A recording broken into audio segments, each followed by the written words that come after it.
بسم الله الرحمن الرحيم. السلام عليكم ورحمة الله وبركاته.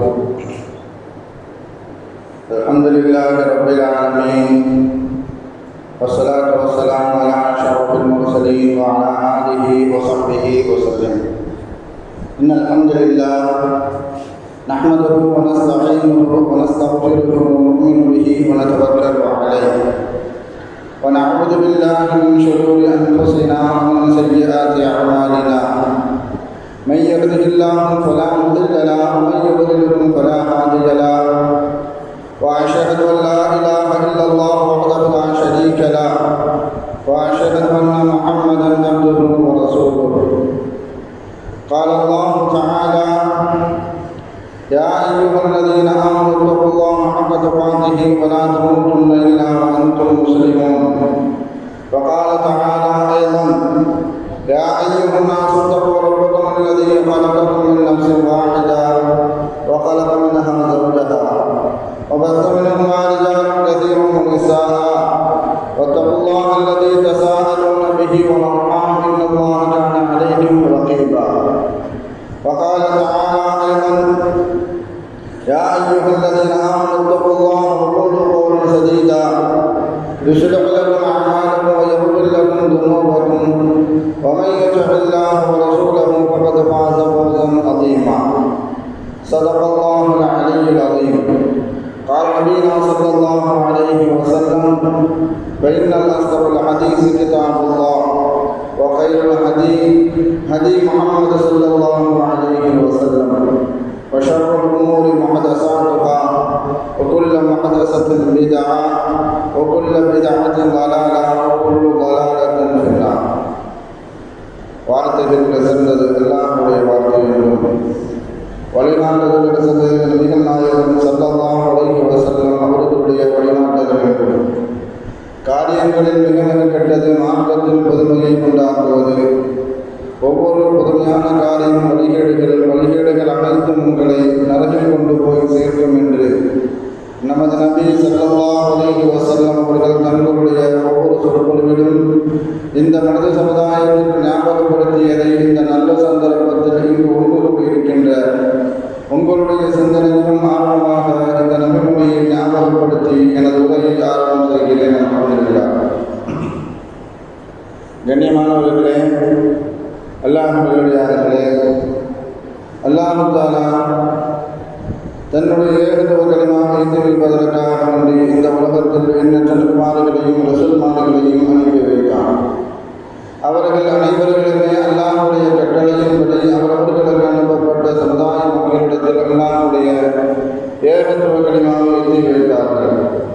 அத்தனை நபிமார்கள் மீதும் ரசூல்மார்கள் மீதும் இறுதியாக வந்த நமது நபி ஸல்லல்லாஹு அலைஹி வஸல்லம் அவர்கள் மீதும் அவர்களுக்கு இறங்கிய இறை செய்தியை கண்ணால் கண்டும் காதால் கேட்டும் அப்படியே ஈமான் கொண்ட உத்தம சத்திய சஹாபாக்கள் சஹாபி பெண்மணிகள் மீதும் அவர்களுக்கு பின் வந்த தாபீன்கள் தபா தாபீன்கள் இமாம்கள் நல்லோர்கள் மீதும் குறிப்பாக இந்த ஜும்மாவில் அல்லாஹ்வை பற்றியும் அவனுடைய தூதர் முஹம்மது நபி ஸல்லல்லாஹு அலைஹி வஸல்லம் அவர்களை பற்றியும் தெரிந்து கொள்வதற்காக இங்கு ஒன்று இருக்கின்ற உங்கள் மீதும் என் மீதும் உங்கள் குடும்பத்தார் மீதும் எனது குடும்பத்தார் மீதும் அல்லாஹ்வுடைய சாந்தியும் சமாதானமும் திரு பொருத்தமும் மன்னிப்பும் என்றும் என்றென்றும் உண்டாவதாக என்று கூறி எனது உரையை ஆரம்பம் செய்கிறேன். அல்ஹம்துலில்லாஹ். கண்ணியமானவர்களே, எல்லாம் நல்லடியார்களே, கோடையின் வெயில் அதனுடைய தாக்கம் மிகப்பெரிய அளவுக்கு மனிதர்களை அச்சுறுத்தி கொண்டிருக்கிறது, சிரமப்படுத்திக் கொண்டிருக்கிறது. முன்பு எப்போதும் இல்லாத அளவுக்கு கோடையினுடைய வெப்பம் டிகிரி செல்சியஸும் பாரான் ஹீட்டும் மிகப்பெரிய அளவுக்கு அதிகரித்து இருக்கிறது. கிட்டத்தட்ட 15 மாவட்டங்களுக்கு மேலாக டிகிரி செல்சியஸில் 100ஐ தாண்டி 15 மாவட்டங்களில் அடித்து கொண்டிருக்கிறது.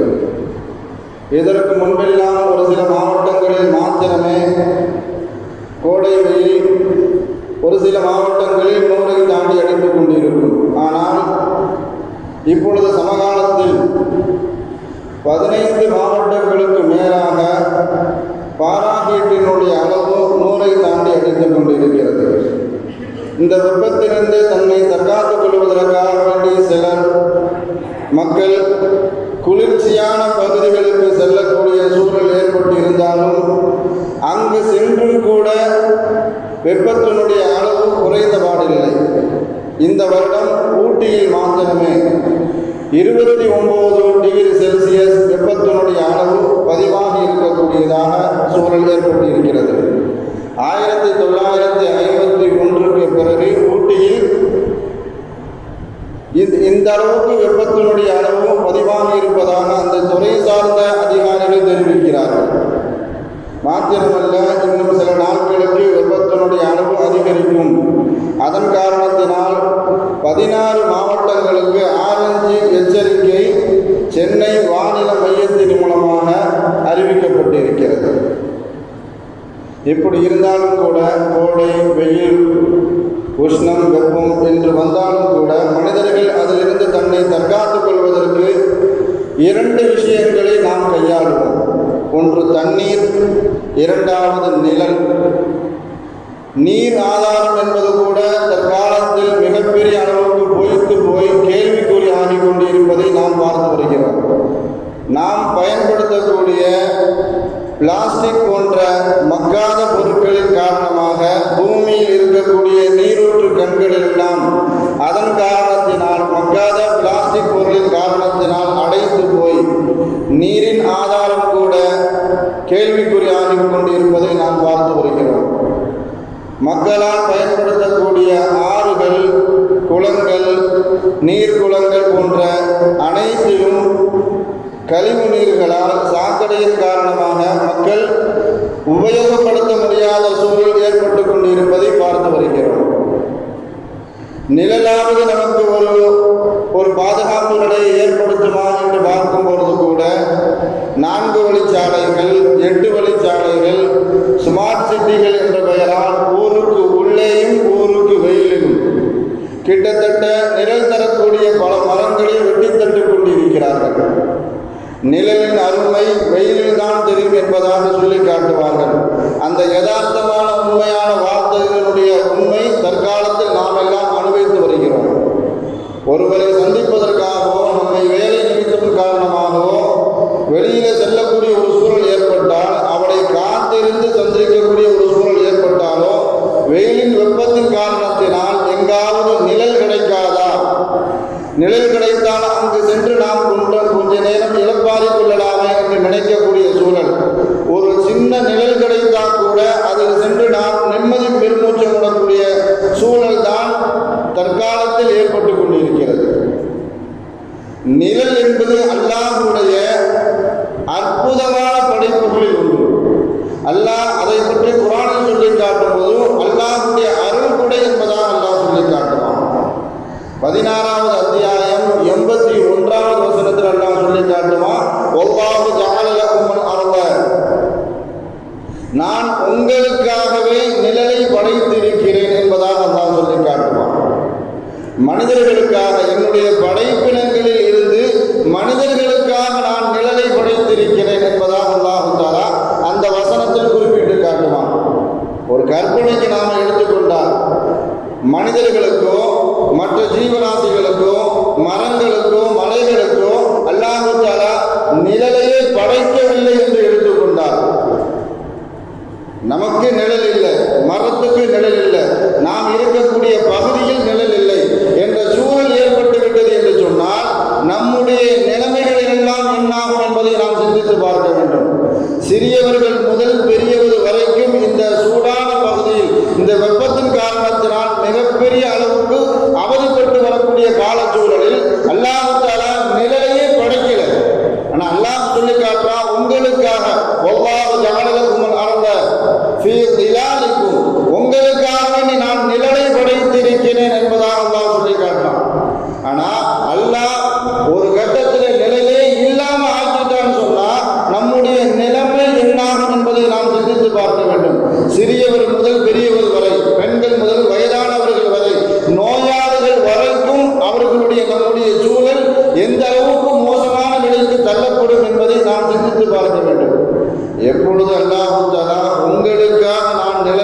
வந்திருக்கிறேன் என்று சொன்ன வார்த்தையின் காரணத்தினால் அதை அனுபவிக்கக்கூடிய உரிமையையும் அல்லாஹ் தஆலா நமக்கு தந்துட்டான். எப்பொழுதும் அல்லாஹ் தஆலா ஒரு அருள்கொடையை அனுபவிக்கக்கூடிய உரிமையை தந்து விட்டானோ அப்பொழுதும் அதிலிருந்து கேள்வி கேட்கக்கூடிய உரிமை அல்லாஹ்வுக்கு உண்டு. நாம் ஒரு அருள்கொடையை நாம் அனுபவிக்க ஆரம்பிச்சுட்டோம்னு சொன்னா அல்லாஹ்வுடைய விசாரணையினுடைய வட்டத்துக்குள் நாம் வந்துவிட்டோம் என்பதாகத்தான் அர்த்தம். ஒரு தடவை அபூபக்கர் சித்தீக் ரலியல்லாஹு உமர் ரலியல்லாஹு ரெண்டு பேரும் மதியான நேரத்தில் வீட்டை விட்டு வெளியில் வந்து நிற்கிறாங்க. வெளியில் வந்து ரெண்டு பேரும் ஏதோ பேசிட்டு இருக்கக்கூடிய நேரத்தில் அந்த இடத்துக்கு ஸல்லல்லாஹு அலைஹி வஸல்லம் அவர்களும் அந்த மதிய வேளையில் மதியான நேரத்தில் அவர்களும் அந்த ரெண்டு பேர்கிட்டையும் வந்து சந்திக்கிறாங்க. சந்தித்து ஸல்லல்லாஹு அலைஹி வஸல்லம் அவர்கள் கேட்கிறார்கள், ஏன் இந்த மதிய வேளையில் நீங்கள் ரெண்டு பேரும் வெளியில் வந்து இருக்கிறீர்கள் என்பதாக கேட்கக்கூடிய நேரத்தில் ரெண்டு பேரும் ஸல்லல்லாஹு அலைஹி வஸல்லம் அவர்களிடத்தில் பதில் கூறுகிறார்கள், யா ரசூலல்லாஹ், எந்த அல்லாஹ் உங்களை உண்மையின் மீது அனுப்பி வைத்தானோ அந்த அல்லாஹ்வின் மீது சத்தியமாக பசியின் காரணத்தினால் நாங்கள் வெளியில் வந்து இருக்கிறோம் என்பதாக சொல்லி காட்டினார்கள்.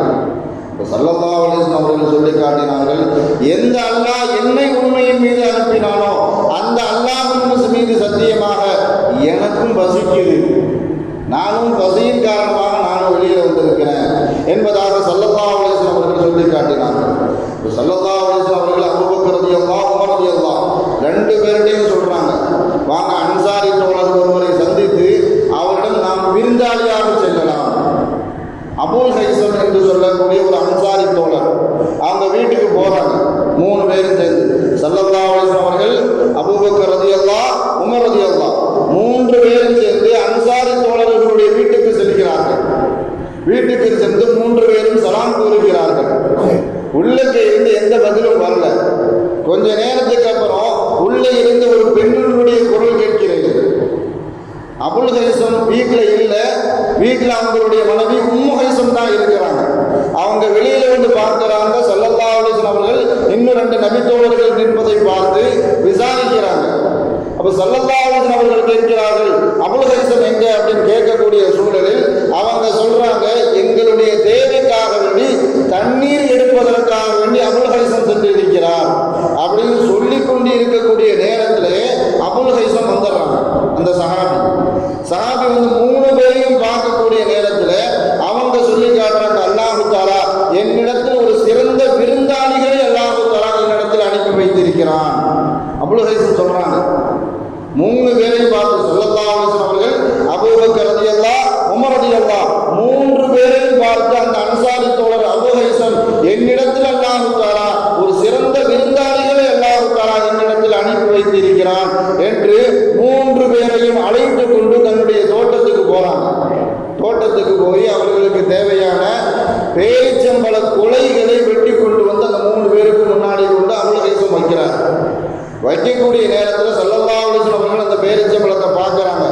அதில் காய்களும் இருக்கிறது, பழுக்கக்கூடிய சூழலில் இருக்கக்கூடிய பழமும் இருக்கிறது, பழுத்த பழங்களும் இருக்கிறது.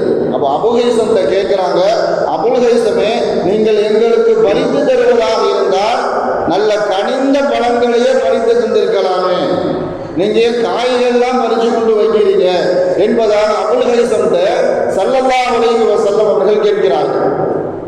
அபுல் ஹைசம் அபுல் ஹைசம் சொல்றாங்க, யா ரசூலல்லாஹ், அந்த கணிக்கக்கூடிய சூழலில் பழமாக கூடி இருக்கக்கூடிய சூழலில் அந்த பழம் உங்களுக்கு பிடிக்குமோ என்ற எண்ணத்தில் அந்த பழத்தையும் சேர்த்து நான் உங்களுக்கு பறித்து வந்து விட்டேன் என்று சொல்லிட்டு ஸல்லல்லாஹு அலைஹி வஸல்லம் அவர்களுக்காக வேண்டி அந்த இரண்டு சஹாபாக்களுக்காக வேண்டியும் ஒரு ஆடை அறுத்து விருந்து வைக்கிறாங்க. விருந்து வைத்த பிறகு தண்ணீர் கூட்டும் போதுதான் ஸல்லல்லாஹு அலைஹி வஸல்லம் அவர்கள் ஒரு வார்த்தையை சொல்லி காட்டுறாங்க, இந்த கனிந்த பேரித்தம்பழத்திற்கும் குளிர்ந்த தண்ணீருக்கும் குளிர்ந்த நிழலுக்கும் அல்லாஹ்விடத்தில் மறுமையில் நாம் சாட்சி சொல்ல வேண்டும். அல்லாஹ்விடத்தில் நாம் விசாரணைக்கு உட்படுத்தப்படுவோம். என்னுடைய அருள்கொடையை நீ அனுபவித்தாயா என்று அல்லாஹ் கேட்கக்கூடிய சூழலில் நாம் அதற்குண்டான பதிலை அல்லாஹ்வுடைய விசாரணை மன்றத்தில் நாம் சொல்லியாக வேண்டும் என்பதாக ஸல்லல்லாஹு அலைஹி வஸல்லம் அவர்கள் அந்த மூன்று நியாமத்துகளை குறித்தும் குறிப்பாக நிழலுக்காக வேண்டியும் அல்லாஹ்விடத்தில் நாம் பதில் சொல்லி ஆக வேண்டும் என்பதாக ஸல்லல்லாஹு அலைஹி வஸல்லம் அவர்கள் சொல்லி காட்டினார்கள். பொதுவாக நிழல்னு சொன்னாலே நாம் தங்கியிருக்கக்கூடிய வீட்டினுடைய நிழல், நாம் பள்ளியில் இருக்கக்கூடிய நிழல், கடைகளினுடைய நிழல், நாம் வேலை செய்யக்கூடிய பகுதியினுடைய நிழல், மரத்தினுடைய நிழல், கட்டிடங்களுடைய நிழல், மலையினுடைய நிழல், நாமோ செயற்கையாக உண்டாக்கக்கூடிய பொருட்களினுடைய நிழல், இந்த அனைத்து நிழல் குறித்தும் அல்லாஹ் கியாமத்தில் நம்மள்கிட்ட விசாரிப்பான். ஏன்னு சொன்னா அல்லாஹ்வுடைய அருள்கொடைகளை நாம் அனுபவித்துக் கொண்டு எந்த விதமான கூச்சமும் இல்லாமல், அல்லாஹ்வுக்கு நன்றி செலுத்தாமல், அல்லாஹ்வுடைய இறையச்சம் இல்லாமல் நாம் வாழ்ந்து கொண்டிருக்கிறோம். ஆனா அல்லாஹ் குர்ஆனில் சொல்லி காட்டுவான், உலகத்தில் இருக்கும் பொழுது உங்களுடைய நிழலும் எனக்கு சஜதா செய்யும் என்பதாக. உங்களுடைய நிழல் கூட எனக்கு சஜதா செய்யும். நாம தான் அல்லாஹ்வை மறந்து, அல்லாஹ்வுடைய அருள்கொடைகளை மறந்து, அவனுடைய எல்லா அருள்கொடைகளையும் அனுபவித்துக் கொண்டே நாம் அல்லாஹ்வுக்கு சஜதா செய்யாமல் தொழுகாமல் அடைந்து கொண்டு இருக்கிறோம். ஆனா அல்லாஹ் சொல்லி காட்டுவா, உங்களுடைய நிழல் கூட எனக்கு சஜதா செய்யும். ஒலில்லாஹி யஸ்ஜுது மன் ஃபிஸ் ஸமாவாத்தி வல் அர்த். வானங்களில் இருக்கக்கூடிய, பூமியில் இருக்கக்கூடிய அனைத்தும் எனக்கு சஜதா செய்யும், எனக்கும் சிறப்படைந்து சஜதா செய்து கொண்டு இருக்கிறது என்பதாக அல்லாஹ் தஆலா குர்ஆனில் குறிப்பிட்டு காட்டுவான். அது விரும்பினாலும் விரும்பாவிட்டாலும் அவைகள் அனைத்தும் எனக்கு சஜதா செய்யும் என்று சொல்லிவிட்டு அல்லாஹ் தஆலா இன்னொரு வார்த்தையை சொல்லி காட்டுவான்.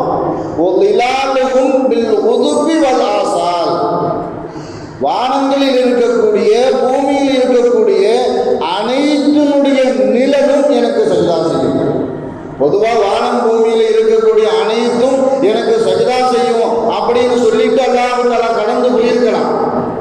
அதுலேயே எல்லாமே அடங்கும்.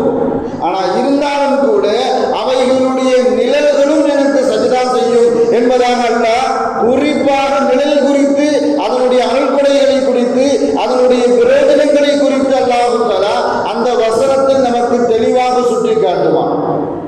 நாம நினைச்சுக்கிட்டு இருக்கோம், அதிகாலையில உதிக்கக்கூடிய சூரியனின் காரணத்தினால் நம்முடைய நிழல் தரையில் விழுகிறது, அதனுடைய நீள சுருக்கம் அந்த சூரியனுடைய உயரத்தை வைத்துத்தான் அது நீளுகிறது, சுருங்குகிறது என்பதாக நாம் நினைத்துக் கொண்டு இருக்கிறோம்.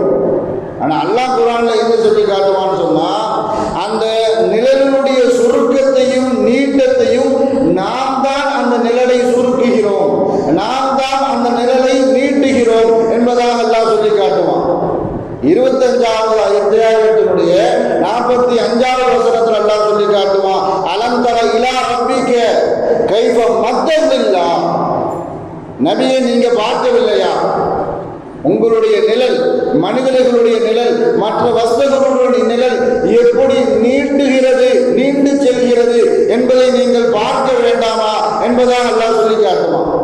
பொதுவாக நமக்கு எதிரான திசையில ஒரு சூரியனோ அல்லது மற்ற வெளிச்சத்தினுடைய வெளிச்சமோ நம்மளுடைய உடல்லையோ அல்ல மற்ற வஸ்துகளுடைய உடல் பகுதியிலேயே விழும் பொழுது அது எதிர் திசையில இருக்கக்கூடிய பகுதியில தான் நிழல் விழும். கிழக்கு உதிக்குது அப்படின்னு சொன்னா உதயமாகக்கூடிய நேரத்திலேயே, உதயமாகும் போது கொஞ்சம் கொஞ்சம் உயர வரும் பொழுது நம்மளுடைய நிழல் ஆரம்பத்தில் பெரியதாக தெரியும். நல்ல உயர்ந்த பிறகு நம்மளுடைய நிழல், மற்ற வஸ்துக்களுடைய நிழல் சுருங்கிவிடும். ஆனா அல்லாஹ் இன்னும் சொல்லி காட்டுவான்னு சொன்னா, கைஃப மத்தல்லில்லா, அது எப்படி நீண்டுகிறது, எப்படி சுருங்குகிறது என்பதை நீங்கள் சிந்திக்க வேண்டாமா, நீங்கள் பார்க்க வேண்டாமா அப்படின்னு சொல்லிட்டு அல்லாஹ் இன்னொரு வார்த்தையும் சொல்லுவான். வலவு ஷாஅ லஜஅலஹு சாக்கினா. நாம நினைச்சோம் அப்படின்னு சொன்னா அந்த நிழலை அப்படி அதே இடத்துல நிப்பாட்டி வைக்கக்கூடிய ஆற்றலும் அல்லாஹ்வுக்கு இருக்கிறது. பொதுவாக எதிர் திசையில் இருந்து ஒரு வெளிச்சம் வரும் பொழுது எந்த பொருளின் மீது அந்த வெளிச்சம் படுகிறதோ அந்த பொருளின் காரணமாக அந்த வெளிச்சம் பட்டதன் காரணமாக நிழல் எதிர் திசையில விழும். ஆனா அல்லாஹ் சொல்றான், நான் நினைச்சேன்னு சொன்னா அந்த நிழலை ஒரே பகுதியில நிப்பாட்டவும் முடியும். நாம நடந்து செல்லும் பொழுது நம்ம கூடயே சேர்ந்து நிழலும் வரும். அதுதான் இயற்கை, அதுதான் யதார்த்தம். ஆனா அல்லாஹ் சொல்றான், உங்களை மட்டும் தனியா நடக்க வைத்து விட்டு அந்த நிழலை ஒரே பகுதியில நிப்பாட்டி வைக்கக்கூடிய ஆற்றலும் எனக்கு இருக்குது. அதுதான் அழகு சாக்கினா. நான் நினைச்சேன்னு சொன்னா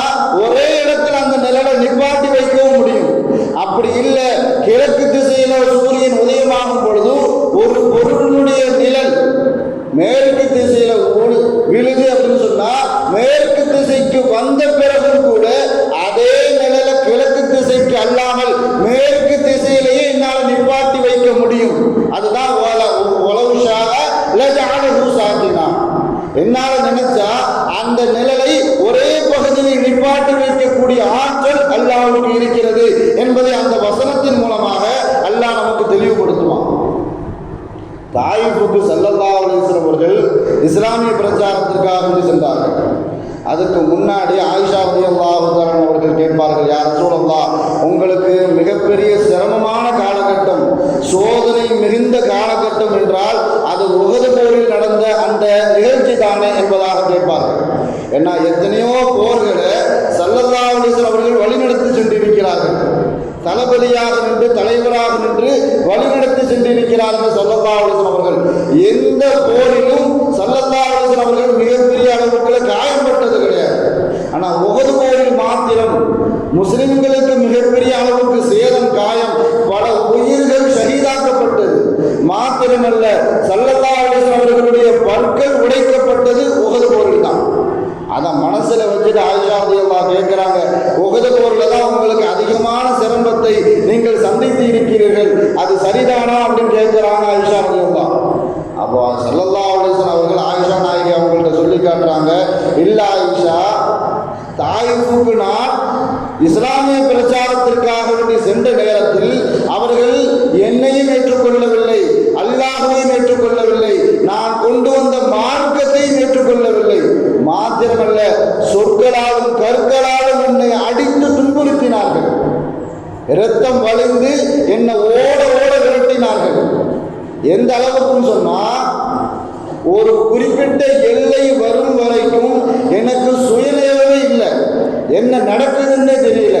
அந்த மாதிரி சூழலில் நான் ஒரு பகுதியில் வந்து உட்கார்ந்து இருக்கும் பொழுது எனக்காக வேண்டி ஒரு மேகம் நிழல் தண்டு கொண்டு இருந்தது. அல்லாஹ் தஆலா எனக்காக வேண்டி ஒரு மேகத்தை அனுப்பி வைத்து அதில் எனக்காக வேண்டி நிழல் தர செய்தான். அந்த மேகத்தை நான் உற்று பார்க்கும் பொழுது அதில் ஜிப்ரீல் அலைஹிஸ்ஸலாம் அவர்கள் அமர்ந்து இருந்தார்கள். அவங்க சொன்னாங்க, ஜிப்ரீல் அலைஹிஸ்ஸலாம் அவர்கள், யா ரசூலல்லாஹ், நீங்கள் சொன்னதையும் அவர்கள் சொன்னதையும் அல்லாஹ் தஆலா கேட்டான். அல்லாஹ் உங்களுக்காக வேண்டி மலைகளின் மலக்குகளை, வானவர்களை உங்களுக்காக வேண்டி அனுப்பி வைத்திருக்கிறான். நீங்கள் கட்டளையிட்டால் உங்களுடைய கட்டளைக்கு கட்டுப்படுவதற்கு அந்த மலைகள் மலக்குகள் தயாராக இருக்கிறார்கள். நீங்க என்ன வேணாலும் செஞ்சுக்கலாம். ஏன்னா தாயிஃபில் இருந்து பெரிய கஷ்டத்துல, துன்பத்துல, உடல் வலியோடு ரத்தம் சொட்ட சொட்ட நீங்கள் தாயிஃபினுடைய நகரத்தில் இருந்து நீங்கள் விரட்டப்பட்டு இருக்கிறீர்கள். அந்த தாயிஃபு நகரம் இருக்க வேண்டுமா அல்லது அழிக்கப்பட வேண்டுமா என்பதை நீங்கள் தான் முடிவு செய்ய வேண்டும். மலைகளுடைய மலக்கு வந்து கேட்கிறாங்க, யா ரசூலல்லாஹ், நீங்கள் கட்டளையிட்டார், இரண்டு மலைகளுக்கு மத்தியில் இருக்கக்கூடிய தாயிஃபை அப்படி நசுக்கி விடுகிறோம் என்பதாக மலைகளுடைய மலக்கு வந்து ஸல்லல்லாஹு அலைஹி வஸல்லம் அவர்களிடத்தில் வந்து கேட்கிறார்கள். அப்போ கூட ஸல்லல்லாஹு அலைஹி வஸல்லம் அவர்கள் என்ன சொன்னாங்கன்னு சொன்னா, இவர்கள் அல்லாஹ்வை கொண்டும் இஸ்லாத்தை கொண்டும் ஈமான் கொள்ளாவிட்டாலும் இவர்களுக்கு பின்னாடி வரக்கூடிய சந்ததிகள் முஸ்லிம்களாக ஆகுவார்கள், இஸ்லாத்தை ஏற்றுக்கொள்வார்கள் என்பதாக நான் ஆசைப்படுகிறேன் என்பதாக ஸல்லல்லாஹு அலைஹி வஸல்லம் அவர்கள் சொல்லி காட்டினார்கள். அல்லாஹ் தஆலா ஸல்லல்லாஹு அலைஹி வஸல்லம் அவர்களுடைய ஆசைக்கு இணங்க, அவர்களுடைய விருப்பத்திற்கு இணங்க எந்த மக்கள் தாயிஃபிலிருந்து ஸல்லல்லாஹு அலைஹி வஸல்லம் அவர்களை விரட்டி அடித்தார்களோ, யார் ஈமான் கொள்ள வேண்டும் என்று ஸல்லல்லாஹு அலைஹி வஸல்லம் அவர்கள் ஆசைப்பட்டார்களோ, அப்படிப்பட்ட தாயிஃப் மக்களினுடைய சந்ததிகளை அல்லாஹ் தஆலா மிகப்பெரிய அளவுக்கு அந்த தாயிஃப் நகரத்திலே இஸ்லாமிய மையமாக ஆக்கிவிட்டார். இன்றளவுக்கும் தாயிஃப் நகரம் என்பது மிகப்பெரிய இஸ்லாமிய களஞ்சியம் உருவாகக்கூடிய அளவுக்கு தாயிஃபை அல்லாஹ் தஆலா மாற்றியிருக்கிறார். அன்னைக்கு மட்டும் ஸல்லல்லாஹு அலைஹி வஸல்லம் அவர்கள் மலைகளுடைய மலக்குகளுக்கு ஸல்லல்லாஹு அலைஹி வஸல்லம் அவர்கள் உத்தரவிட்டு இருந்தார், தாயிஃப் இல்லாமல் போயிருக்கும். தாயிஃப் நகரம் இருந்த இடமே தனம் தெரியாமல் அழிக்கப்பட்டிருக்கும். அந்த அளவுக்கு அல்லாஹ் தஆலா ஸல்லல்லாஹு அலைஹி வஸல்லம் அவர்கள் உரிமையை அல்லாஹ் தஆலா கொடுத்திருந்தார். ஆனா அப்படி இருந்தும் கூட ஸல்லல்லாஹு அலைஹி வஸல்லம் அவர்கள் சொன்ன வார்த்தை, தாயிஃப் மக்கள் இவர்கள் ஏற்றுக்கொள்ளாவிட்டாலும்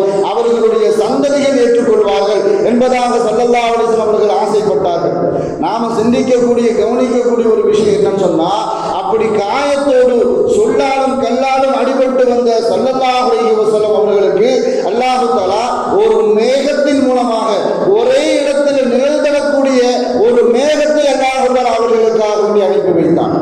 இப்படி குர்ஆனிலும் ஹதீஸிலும் நாம எங்கு தேடினாலும் அல்லாஹ்வுடைய அற்புத படைப்புகளில் நிழல் என்பது நமக்கு உன்னதமான விஷயமாக தெரியும். அல்லாஹ்வுடைய அருள்கொடையான விஷயமாக நமக்கு தெரியும். உலகத்தில் அனுப்பப்பட்ட சமுதாய மக்களுக்கு அதிகமாக அல்லாஹ் தஆலா அருள்கொடைகளை பொழிந்தது பனி இஸ்ரவேலர்கள் யூதர்களுக்கு மாத்திரம்தான். பெரிய அளவுக்கு அல்லாஹ் தஆலா அவர்களுக்கு அருள்கொடைகளை செய்து கொண்டே இருந்தான். எந்த அளவுக்கு சொன்னா, சூரத்துல் பக்ரால 59வது வசனத்தில் அல்லாஹ் சொல்லி காட்டுவான். இன்னும் பல இடங்கள்ல அல்லாஹ் சொல்லி காட்டுவான். வலல்னா அலைக்குமுல் கமாம வஅன்ஸல்னா அலைக்குமுல் மன்ன வஸ்ஸல்வா. நான் நிழலை உங்களுக்காக வேண்டி அனுப்பி வைத்தேன்னு சொல்றான். வானத்திலிருந்து மண்ணு செல்வா என்று சொல்லக்கூடிய உணவை அவர்களுக்காக வேண்டி இறக்கி வைத்தேன். மாத்திரமல்ல, நிழலை அவர்களுக்கு அனுப்பி வைத்தேன்னு சொல்றான். ஒரு பாலைவனத்தில் கிட்டத்தட்ட 40 வருஷம் சிறை கைதிகளாக ஒரே இடத்துல யூதர்கள் பிடிக்கப்பட்டார்கள். அப்படி பிடிக்கப்பட்டாலும் அவர்களுக்கு அருள்கொடையை வழங்கியதாக அந்த இடத்துல நாம் பாலைவனத்தில் எந்த நிழலையும் நாம் எதிர்பார்க்க முடியாது. எந்த கட்டிடத்தினுடைய நிழலும் அங்கு கிடைக்காது. அந்த மாதிரி இருந்தும் கூட அவர்களை நிழலின் மூலமாக நாம் அவர்களுக்கு அந்த அருள்கொடையை செய்தோம் என்பதாக அல்லாஹ் தஆலா குர்ஆனின் மூலமாக யூதர்களுக்கு செய்த அருள்கொடையை உணர்த்தி காட்டுவான். உஹது போர்ல முஸ்லிம்களுக்கு மிகப்பெரிய அளவுக்கு சேதம். அதில் பெரிய அளவுக்கு கிட்டத்தட்ட 70க்கும் மேற்பட்ட சஹாபாக்கள் ஷஹீதாக்கப்பட்டார்கள். அதில் ஒருவர் தான் ஜாபிர் ரலியல்லாஹு அவர்களுடைய தந்தை அப்துல்லா. பெரிய அளவுக்கு எதிரிகளால் அவர்களுடைய உடல் சின்னாபின்னமாக்கப்பட்டது. ஜாபிர் ரலியல்லாஹு அவர்கள் பார்க்க செல்லும் போது கூட தன்னுடைய தந்தையின் உடலை மூடி வைக்கக்கூடிய சூழலில் பார்ப்பதற்காக சென்ற நேரத்தில் ஜாபிர் ரலியல்லாஹு அவர்களுடைய உறவினர்களும் மற்ற சஹாபாக்களும் தடுத்தார்கள். ஏன்னு சொன்னா, அப்துல்லா அவர்கள் ரலியல்லாஹு அவர்களுடைய உடல் உஹது போர் களத்தில் மிகப்பெரிய அளவுக்கு சேதப்படுத்தப்பட்டிருந்தது. இதை பார்க்க வேண்டாம், பார்த்தா நீங்க பெரிய அளவுக்கு மன வருத்தப்படுவீர்கள், கஷ்டப்படுவீர்கள் என்பதன் காரணத்தினால் ஜாபிர் ரலியல்லாஹு தஆலா அவர்களை பார்க்கிறதுக்கு அனுமதிக்கல. ஆனா அவர்களுடைய ஜனாசாவை, ஷஹீதாக்கப்பட்ட அப்துல்லா ரலியல்லாஹு அவர்களுடைய ஜனாசாவை அந்த இடத்திலிருந்து தூக்கக்கூடிய நேரத்தில் ஒரு பெண்மணி பக்கத்திலிருந்து சத்தம் போட்டு அழுகிறாங்க. யாரு அப்படின்னு ஸல்லல்லாஹு அலைஹி வஸல்லம் அவர்கள் விசாரிக்கக்கூடிய நேரத்தில் தான் அவங்க அப்துல்லா ரலியல்லாஹு அவர்களுடைய சகோதரி என்பதாக ஸல்லல்லாஹு அலைஹி வஸல்லம் அவர்களுக்கு செய்தி அறிவிக்கப்படுகிறது. அப்ப ஸல்லல்லாஹு அலைஹி வஸல்லம் அவர்கள் சொல்லி காட்டினார்கள், ஏமா அழுகிறீங்க? அப்துல்லா ரலியல்லாஹு எவ்வளவு பெரிய அந்தஸ்துக்குரியவர். அல்லாஹ் அவர்களை எந்த அளவுக்கு அந்தஸ்துக்குரியதாக மகத்தான அந்தஸ்துல வைத்திருக்கிறார் என்று சொல்லி காட்டும் பொழுது, அப்துல்லா ரலியல்லாஹு அவர்கள் மையத்தாக ஜனாசாவாக இங்கு எவ்வளவு நேரம் இருந்தார்களோ அந்த நேரம் வரைக்கும் அல்லாஹ் தஆலா மலக்குமார்களின் இறக்கைகளின் மூலமாக அவர்களுக்கு நிழல் கொடுத்தான். மலக்குமார்கள் வந்து அவர்களுக்கு அவர்களுடைய இறக்கைகளின் மூலமாக நிழல் கொடுத்து கொண்டிருந்தார்கள் என்பதை ஸல்லல்லாஹு அலைஹி வஸல்லம் அவர்கள் அந்த பெண்மணிக்கும் அவர்களுடைய குடும்பத்தார்களுக்கும் நிழல் சம்பந்தமாக அறிவித்து காட்டினார்கள்.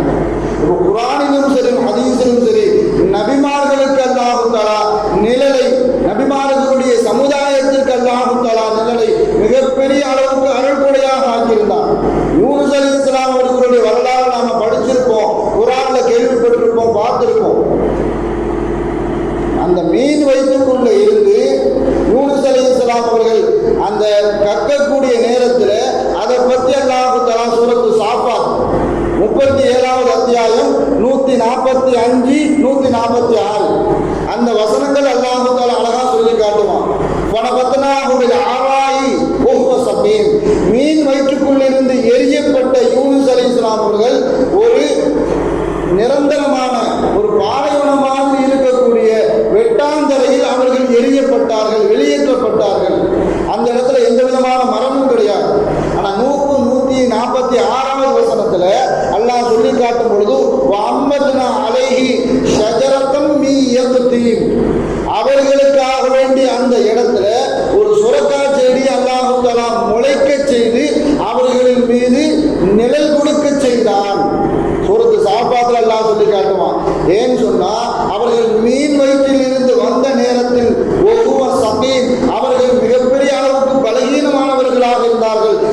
பலகீனமான அந்த நபிக்கு நாம் உதவி புரிய வேண்டும், அருள் புரிய வேண்டும் என்ற நோக்கத்தில் அவர்கள் வெட்டாந்தரையாக இருக்கக்கூடிய அந்த நிலப்பகுதியில் இறக்கிவிடக்கூடிய சூழலில் அவர்களுக்கு நிழல் கொடுப்பதற்காக வேண்டி ஒரு சுரக்கா செடி அல்லாஹ் தஆலா அங்கு முளைக்க செய்தான் என்பதாக குர்ஆனின் மூலமாக நமக்கு பறைசாற்றுவான்.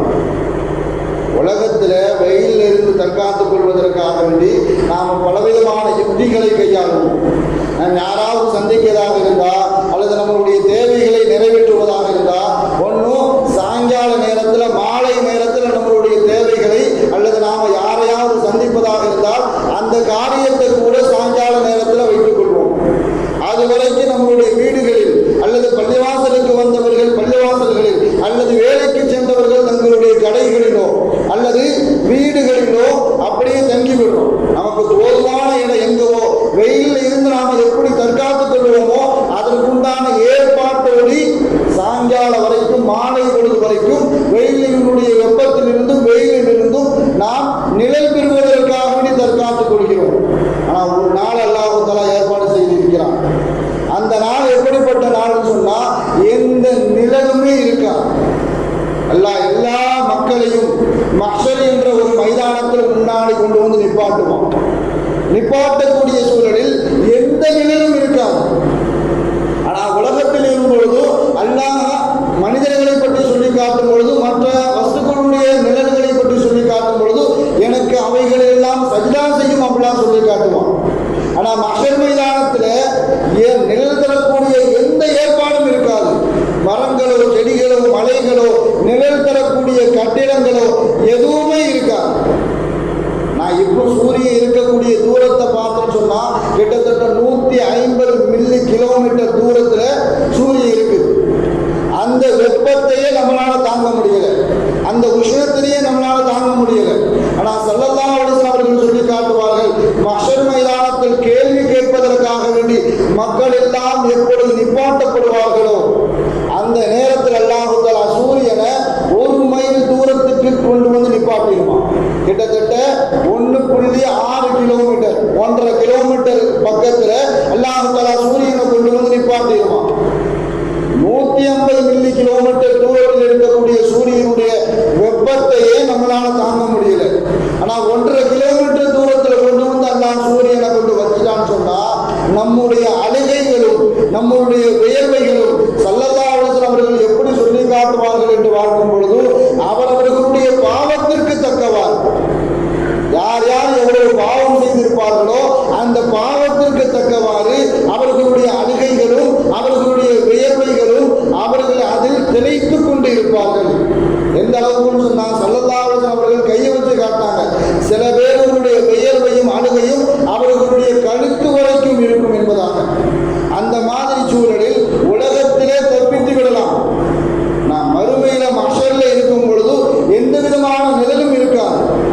அந்த மாதிரி சூழலில் நாம் எப்படிப்பட்ட நிழலில் சந்திப்போம் என்பதை குறித்து இன்ஷா அல்லாஹ் வரக்கூடிய காலகட்டத்தில் அல்லாஹ் தஆலா ஆயுளை அதிகப்படுத்தி தரும் பொழுது சொல்லக்கூடிய கேட்கக்கூடிய அது குறித்து சிந்திக்கக்கூடிய செயலாற்றக்கூடிய பாக்கியத்தை அல்லாஹ் தஆலா நம் அனைவருக்கும் தந்தல் புரிவானாக.